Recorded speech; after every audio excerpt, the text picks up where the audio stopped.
and welcome. You're watching Newsx and I'm Megha Sharma. The anti-corruption ombudsman Lokpal has disposed of complaints against former SEBI chief Madhavi Buch. The allegations were based on now shut Hindenburg research report and were termed as presumptuous and assumptions not supported by any verifiable material. The Lokpal said that the complaints, including one by the TMC Member of Parliament Mahua Moitra, were made by a known short seller trader to expose or corner Adani Group. In its report published on 10th of August 2024, Hindenburg Research had alleged that Buch and her husband had stakes in obscure offshore funds used in the alleged money siphoning scandal involving the Adani Group. Both the Adani Group and former SEBI chairman had denied the charges. Now the Lokpal clean chit and its strong condemnation of the complaint raises several questions. Was this entire case another hit job aimed at the Adani Group? If yes, how do we hold Hindenburg, who minted money out of this entire saga, accountable? Let's start our conversation. Dr. Sharad Kohli, let's try to understand and break it down for our viewers of what were these allegations that had been made in the Hindenburg report against the former SEBI chief. And there were a number of Congress leaders and the TMC Member of Parliament who had also taken those allegations and charged against the Adani Group of companies as well as Madhavi Buch. Good evening, Megha. Good evening to my fellow panelists and Newsx viewers once again. You see, the allegations were on two counts. One was political, which had a narrative of Adani, Prime Minister Modi, NDA, and so, Adani, Ambani, you know, that common rhetoric which goes. That was one aspect.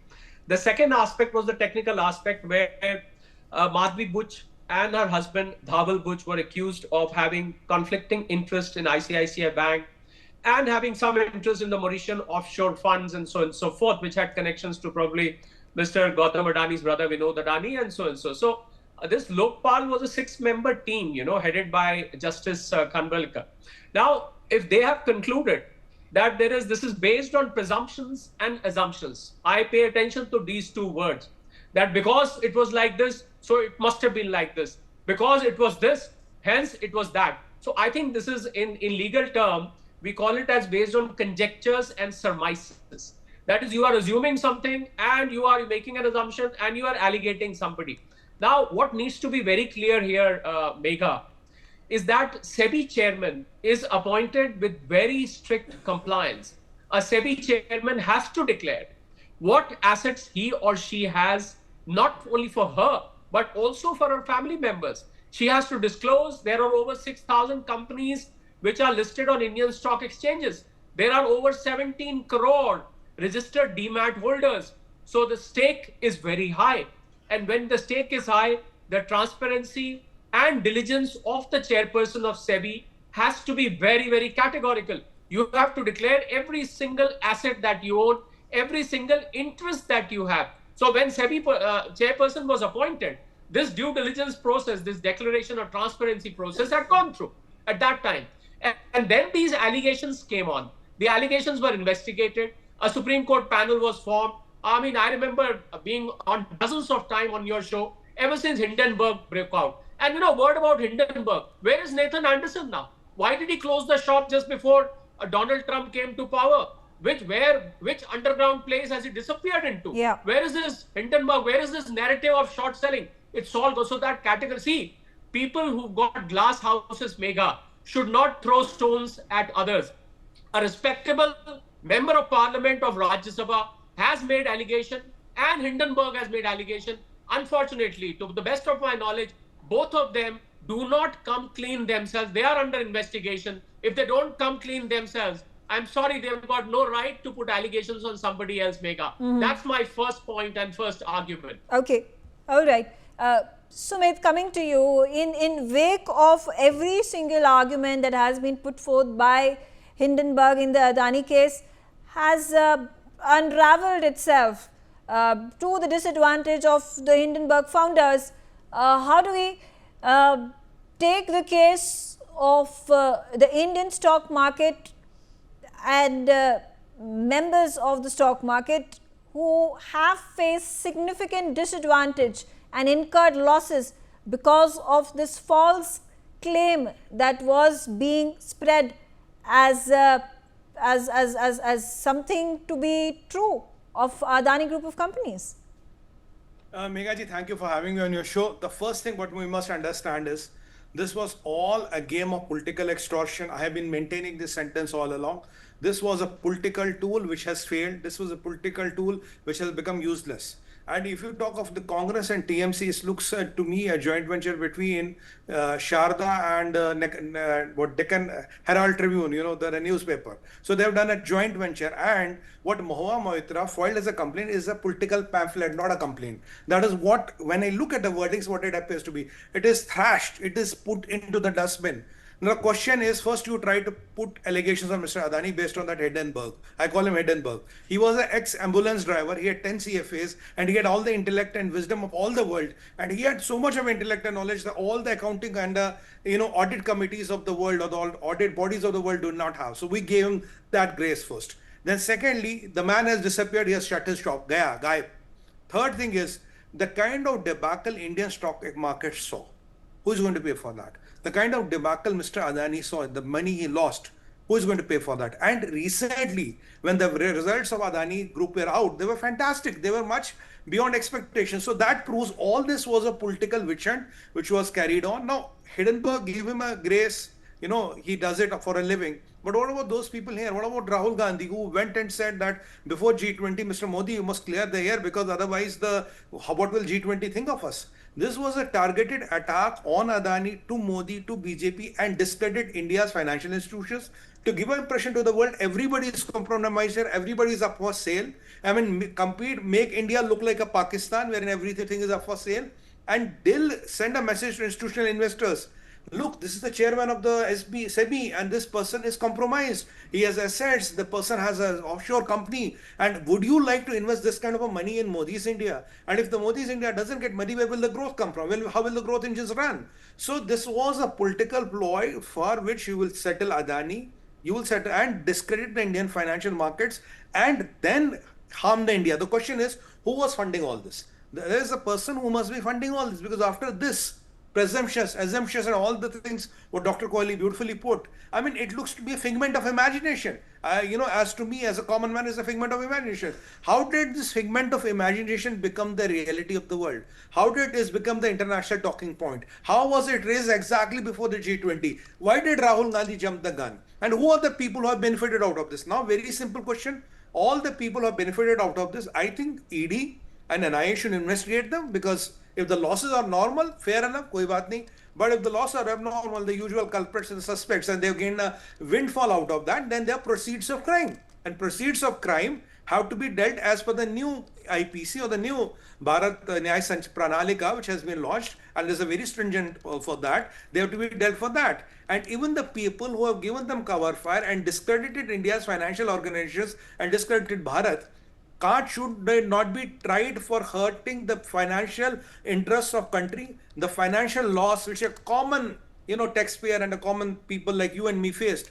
Isn't that person responsible for loss to us? Shouldn't that person be held accountable legally for the loss which he has caused to common people or छोटे-मोटे लोग, हम जैसे middle class लोग, who suffered a lot because of his political gains or ambitions, or somebody in US or somebody in Beijing was trying to whisper something and the man was really going crazy and implementing it? Who will pay for our money, ma'am? हमारे पैसे का क्या होगा? And will this person go scot-free for doing everything and saying, there was something I heard, something I told, something, but it costed you few $100 billion, and people like me and you and millions of people watching this show foot the bill for that. Why should we put the money for that? Okay, so Gautam Mukherjee, how do we move forward from here? We know that these allegations have been proved false by the latest judgment that has come from Lokpal.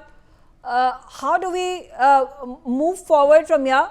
And instead of playing on the defensive, can stringent action be taken by way of cases filed in the US court on the activities of Hindenburg?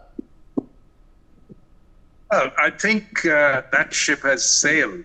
What you got today is an attempt which went on to try and bring Adani down and via him discredit the BJP government.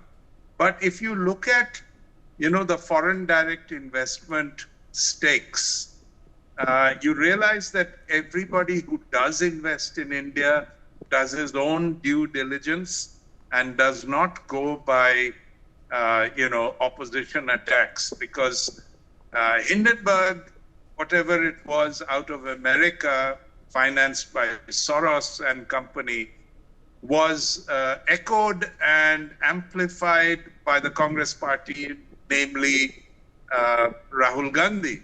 So when this happens in India now, with the kind of polarization that there is in our politics, anybody who's thinking of investing in India does not give it any credence.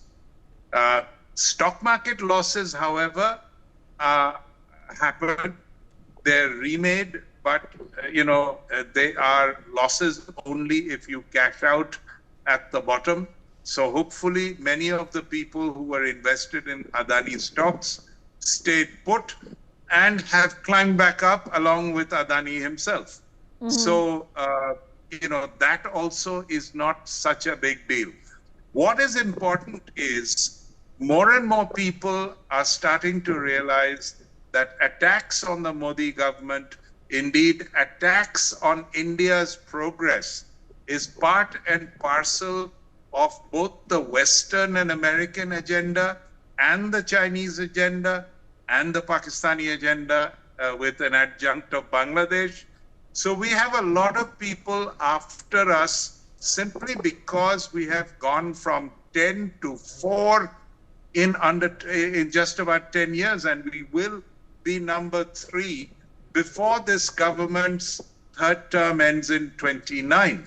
It's expected to happen by 28. So attacks of one kind or the other, particularly on prominent companies that are perceived to be close to the government, Adani, Ambani, Tata, people like that, can be expected. There will be others as well. The idea is to damage our reputation. I don't think it's working. And that is what is frustrating people more than ever. The other thing to remember is that the entire defense industry of the West is under attack. India, Iran are making armaments at 1/10 of the cost. And the world is noticing they are not just inexpensive, they are extremely effective.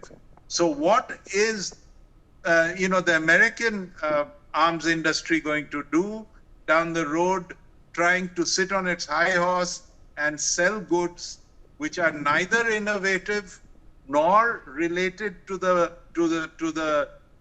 battle, the battlefield, but they are, a cartel of a few companies that expect to dominate the world market. This is a very big hit. Because remember, the only thing that America really manufactures anymore, and that too with a lot of suppliers, as we see in the case of GE engines, are armaments and aeroplanes, the civilian aeroplane. And if they are hit over there, where will they go? Okay. Those are all the right arguments that you put forth. Gautam, Himanshu, would you like to add particularly about, our credible institutions that have been, there has been an attempt to expose them. We have been able to come clean. SEBI for the second time, this time around the SEBI chairperson, who has been given a clean chit by the anti-corruption watchdog. What does this say about India's judicial system, India's regulatory system? Well, before I go into that, Megha, let me add a little bit, and take a little further from what Gautam was saying. It was a hit on the Indian economy, Indian credibility, and Indian financial markets. Now, as you yourself said, the second time, when you hit the SEBI, you hit so many things including the total stock exchange. Now, if they become successful to that, I remember saying this a year back in a show that, it's something like a hit job gone array. Because Hindenburg was not a reliable one. Hindenburg was a phony and a fishy character. At that time we said this. And that has proved to be correct. Now, with this, what you are asking about the judicial system and how is it progressing? See, in New India, New Bharat, there is going to be new normals for everyone. There was a judiciary which used to go strictly by the law. Now, these days, the judicial people are started saying, I'm not uttering judges or anyone's names. They've started saying, we go by the public opinion, public perception. We think of that. How does it come about? How has it come about? After 75 years, at least they've realized. Judiciary is there to protect people. Sumit was asking about, who will pay for the money that I lost? It's a valid question. And that must be taken to the task. And that must be repaid back. Who will repay that? Will Rahul Gandhi repay it? Will Mahua Moitra repay it? Well, they are not, of course, going to do it. Because they are a political class. And they are, one apart from us. When such things happen, there are a lot of questions asked, but this sort of judgments, presumptions and assumptions, it started from the beginning. Kohli said that. Presumptions and assumptions in the judgment, they said we cannot verify. Presume and assume are the things which have been going for a too long. And when, this sort of a thing comes, it's a welcome thing. And that shows the shift of stance even for the judiciary. Okay. They will have to hereafter talk of the people and the need of the people. I'm being very, very categorical here. People might not like it. They say he's blabbering. No, I'm not blabbering. I am telling you the truth. Because the judiciary at times becomes very, very rigid. Okay, all right. I'm going to come to you, Sharad Kohli, and in foresight, how do we ensure that the Indian stock market is not so badly impacted and Indian companies are not so made debilitating by these hit jobs that have happened, that have been orchestrated by Hindenburg in the past that we saw? How can we make our economic instruments strong to weather these kind of malicious attempts on our economy, on our stock market and our companies? Well, Megha, a stock market is sometimes like a baby, the flow of news does impact the movement of stock markets. A good news comes and market starts rising, a bad news comes, it starts falling. But yes, what happened at the time of Hindenburg was not just a piece of news. That was a very, very calculative attack on Indian stock markets. 10 lakh crores of market capitalization of Adani Group of companies, at least 6 to 7 companies that I watched disappeared at that time. So I think the way out is SEBI is there. SEBI is the watchdog, Megha. SEBI keeps a check on what's impacting the stock markets. However, having said that, I would say that we cannot stop the flow of news. In fact, you'll be surprised. Sometimes the stock markets, when they become static, we call it as a flat stock market, flat close. So sometimes the traders, they wait for news because you become so frustrated with flat close that you want some news to come so that it goes either up or down. Well, some of the traders say there is no downside in the market.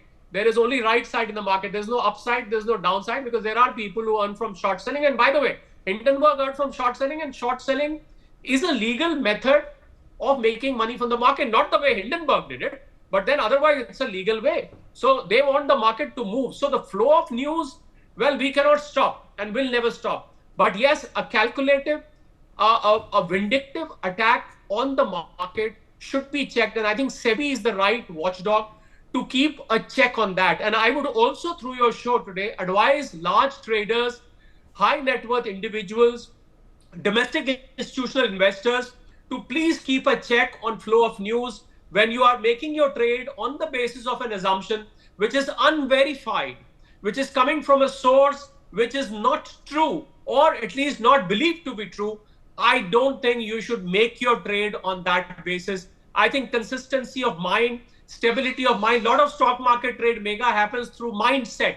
So I think a clear mindset is required to make sure that such happenings, although I don't think another Hindenburg is going to come. We're once bitten, twice shy. I don't think we are going to believe another Hindenburg kind of an attack ever in future, Mega. I'm quite convinced about that. Yes. Okay. All right. On that note, I'm out of time. I thank all of you for joining me on the telecast, sharing your views.